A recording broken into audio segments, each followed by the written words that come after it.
Hello everyone, আমাদের বাবান চ্যানেলে তোমাদের সবাইকে জানাই ওয়েলকাম।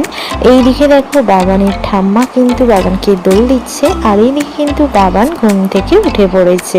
মা ছেলে একটু দুষ্টামি না করলে হয়? আমার ছেলে কিন্তু এখন 3 মাসের, কিন্তু দুষ্টামিটাই কিন্তু খুব হয়েছে। এদিকে দেখো বাবানকে রেখে এবার আমি যাব রান্নাঘরে। রান্না করতে প্রথমেই আগে হচ্ছে মাছটাকে ভেজে নেব। সবাই তোমরা জানো যে আমি আর আমার শাশুড়ি যেহেতু থাকি 2 পিস মাছ নেই, কিন্তু আজকে একটু বেশি মাছ হচ্ছে রান্না করতে হবে, কেননা আজকে হচ্ছে আমার ছোট্ট শাশুড়ি এসেছে, যার কারণে এইদিকে নিয়েছি হচ্ছে 6 পিস। এইদিকে 6 পিসের মধ্যে 4 পিস প্রথমে ভালো করে ভেজে নেব, তারপরে হচ্ছে যে 2 পিস মাছ আছে সেটা ভেজে নেব। তোমাদের বাবানের ভিডিও দেখতে কেমন লাগে তা কিন্তু অবশ্যই জানিও।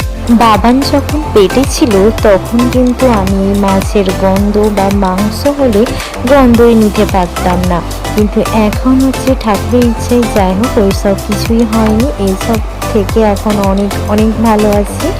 একমাত্র যারা মা হয়েছে তারাই জানে যে একজন গর্ভবতী মায়ের কতটা কষ্ট।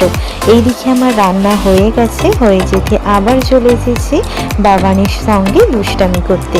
তোমাদের বাবান কিন্তু তার মায়ের সঙ্গে খুব খুব দুষ্টামি করে, আর আমরা মা ছেলে সময় কাটাতে খুব ভালোবাসি।